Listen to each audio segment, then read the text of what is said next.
All right, so I'm continuing on this little meaning of 12s homework assignment that I've given myself. And so I started by writing down today, we're looking in Genesis 29 and 30. We're looking at the names of all of the tribes. So I talked about Reuben, Simeon, and Levi in the last little blurb, but now we're going to go through and see what all of their names mean. And actually, I'm pretty fortunate that at the bottom of my Bible, it kind of tells me. And so I've just kind of to the side here written out their names. So these are all the names. Seen, Reuben. For he has said, it is because the Lord has seen my misery, right? Heard, Simeon, because the Lord heard that I am not loved. He gave me this one too. Attached or joined or connected or understood. There's a lot of, I like looking up that Hebrew word for Levi. My husband will become attached to me because I have borne him 3 sons. And so it's playing off of this like weird struggle between Rachel and Leah, but they all kind of come together and build all of these cool nations of people. So it's interesting seeing that. God has vindicated me and listened to my plea and given me a son. So she named him Dan, which means vindicated. Moving on. I have had a great struggle with my sister and I have won, so she named him Naphtali. Oh yeah, I don't think divination is a approved way to speak. That's not to do divination. Okay, but anyways, what good fortune. She named him Gad. That means good fortune. The women will call me happy. I'm so happy. They named him Asher. Going down here, there's a whole struggle again, and then there's Issachar. God has rewarded me for giving my servant to my husband. This is a whole, I don't want to get into that right now. I know it's weird, but they see this as kind of like a step up in their societal ranking. So at the time, this was like an honor to the servant, and like to the woman, it counts as her name on that child still. But it's a weird thing. We don't really understand it in this society nowadays, but back then that's the society that they had. So is what it is. Here, this time my husband will treat me with honor because I have borne him 6 sons. So she named him Zebulun. Sometime later, she gave birth to a daughter and named her Dinah, and that has a whole story we talked about a little bit yesterday with Reuben and Simeon. They have a big part to play in her story. And she means vindication, I'm pretty sure. Where does it go? But she's not part of the 12 tribes because it was 12 tribes. They're the leaders of that. She went and married someone else, more than likely. It doesn't really say, but we can suppose she either married someone else or just stayed non-married as a woman. She doesn't take the land of anyone else. Anyways, she named him Joseph. God has taken away my disgrace. So this says, may he add. So God's supplied me with the son, Joseph. And let's see. So the interesting thing is, this one's actually from Rachel. So the other ones from Rachel actually weren't from her. They were from her servant. But Joseph, I think, is one of Rachel's only 2, Joseph and Benjamin. Which leads me to Benjamin, because look, that's 11. The next one is Benjamin, and he doesn't happen for another few pages. Like, seriously, like a long time later. And it's interesting because they've just had this trial with Esau that they're coming out of. And they go to Bethel, which means the house of God. And he starts to build this shrine. And I love the history of this. So Luz was the city's name before it was Bethel. And it's called Light, like the city of light. And they had a strict belief here that if you lied, if you gave false witness, you would die.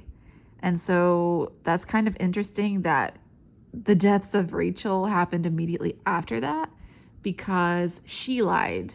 And so I guess it's playing on that known belief that in Luz, if you told a lie, if you gave false witness, you would die.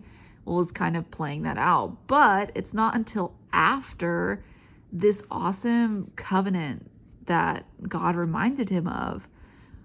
So he says, I am God Almighty, be fruitful and increase in number. Again, this is his last one, his last son. and Joseph's name was may you increase, right? So they had Joseph, who's from Rachel. This one's also from Rachel. May you increase. A nation and a community of nations will come from you, and kings will be among your descendants. The land I gave to Abraham and Isaac, I also give to you, and I will give this land to your descendants after you. Then he went, right? Well, it's interesting that he says this now, that will come from you, and kings will be among your descendants. So Joseph was not a king, but he was a leader, right? So the direct descendant who's a king, the closest one is going to be from Benjamin. Why? Because Benjamin, although he had two names, first was Ben-Oni, because she's saying, son of my troubles. Down here it says, Ben-Oni means son of my trouble. She was literally dying in childbirth, and she's naming him this, but his father renames him. His father gives him the new name, son of my right hand. And what's interesting is this happened right after God renamed Isaac. So up here, Jacob, your name is Jacob, but you will no longer be called Jacob. Your name will be Israel, one who struggles with God. So he named him Israel. And then immediately after, here's Benjamin. Okay, his name is Ben-Oni. No, his father renamed him Benjamin. And this is important because Benjamin was the tribe where we had our first king. King Saul. They did not have kings at this time. They had judges. And so anytime it says kings before King Saul, it means like leader or judge or head. We'll say head or judge. And so the first king was a whole debacle. I want to go into that later. But anyways, that was King Saul. He was the first king appointed. So it's just interesting how this all relates to that. So that's a whole side tangent. Sorry, stopping there. Now back here. Okay, so we had that whole long discussion, and I told you I was looking, at the years. And for some reason, I felt like it needed to start in like spring and then go through all like this. And I just feel like they're connected. So I went and I looked up the Jewish years. And sure enough, the first day of the Jewish year, as commanded in Exodus by Moses, Exodus 12. Let's pull that up too, actually. I think I got it marked. Numbers, Exodus. Oh yeah, I had it marked. Okay. Was here commanded in 12. The Lord said to Moses and Aaron in Egypt, this month is to be for you the first month of your year. So tell the whole community of Israel that on the 10th day of this month, each man is to take a lamb for his family, one for each household. If any household is too small for a whole lamb, they must share with their nearest neighbor, having taken to account the number of people there are. So this is the Passover, right? So the first day of the first month, it's all about the Passover, which is a plague on the firstborn children, right? So I put it here. I was going through putting them in order and noticing this one coincides with, again, this ephod, that firstborn son of Reuben. It's saving the firstborn son. So I just thought that was an interesting little correlation. But anyways, that first day, however they calculated the day was based on the moon. So they counted 2 days of the moon being completely dark and blackened. And then that first day after that, they saw a little sliver of light. They called that the Rosh Chodesh. I can't say Chodesh or Kodesh. It's called the head of the month. And again, they use this word head as in like leader of the month. So that first day of the month is that based on that moon.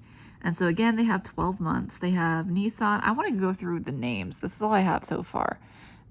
So Nisan was a month I thought was really cool correlation with the 12 children of Israel, because it aligns with Reuben. I want to go through and look at the meanings for the other guys, but it does follow this kind of, okay, we're in, March, we're in the growth, and then we're in June, and then we're ending June in this harvest, and we have this abundance for Tishrei. And Tishrei is actually celebrated as like a new year, because it's an anniversary of creation of Adam and Eve. It's also where they celebrate Sukkot, which this is when they would go and they would live in tents for like a week or 3 days, I forget. And they would be outside and just, all the provision of God. They would rely on his provision. They wouldn't be inside their houses. It's also Rosh Hashanah and Yom Kippur. These are the days of atonement. So the high holy days. These are most holy days in the calendar. It aligns with, who's the seventh one? With Gad. Who was Gad? Good fortune or a troop. So I don't know what his means actually. Gad, it means good fortune, but they also said it means a troop. So I don't know what the meaning of that is. But anyways, I just thought it was interesting that, Adam and Eve and Sukkot, I just thought, wow, they were dwelling in the presence of God, and they had all of this abundance with them, the whole presence with them. And then this is when they're celebrating those festivals and feasts and harvests. So I just thought that was kind of cool. And then we get to the end. I think this was the last one, was Adar. This is the last month of the Jewish calendar. However, sometimes they have like a leap year, and it's actually separated into like doubled the months, like Adar 1 and Adar 2, because that's like their leap year to account for the fact that the moon and everything doesn't exactly follow this. So like we have a leap year and we add a day. They have a leap year every few years and they add like a whole month. So I don't know how they do it. I'm not an expert. But anyways, that's when they have Purim. And if you've read the book of Esther, then you know about that. But that was like all of the Jews were basically determined to die at the hands of this king because of a really bad advisor who just sought their destruction for not a good reason. And so he lied to the king and said, hey, you should kill them all. And then the king thought that, this was a rebellious people who were rebelling against him. And he's like, yeah, squash that rebellion. Come to find out, well, that wasn't true. They didn't really rebel against him. So then the course of Purim was Esther was beloved by him. She risked her life to go and talk to him when anyone who approaches the king carelessly could die. So she risked her life for her people and said, hey, that's my people. Let's not commit genocide. And the king was like, of course not. Who dares to kill you and your people? And then, she had to explain that whole thing. But I just think this is kind of a beautiful, tie into this whole thing of son of my troubles and son of my right hand. Well, she had hidden before previously that she was a Jew. She was suffering in isolation and her people were suffering under this persecution. And then this thing happens and now suddenly they're all, lifted up, and all of their enemies at that time were conquered, and all of their problems at that time were resolved. And so they came into a place of now they're exalted, even though they had this trouble. So again, that's kind of interesting. It still is lining up with these tribes of Benjamin, Judas Iscariot. I mean, they all kind of still wrap up Again, I want to go back and figure out the meaning of the name Adar. Like, what do all these actual... Because to me, I don't have a meaning for that. It just means like 1, 2, 3, 4, 5, 6, 7, 8, 9, 10, 11, 12. Like, I don't know what Adar means. But I will be looking that up. So if you're on this game plan with me, stay tuned. If not, go be excited about it yourself, and because it's fun and I love it and it's great. Okay, bye.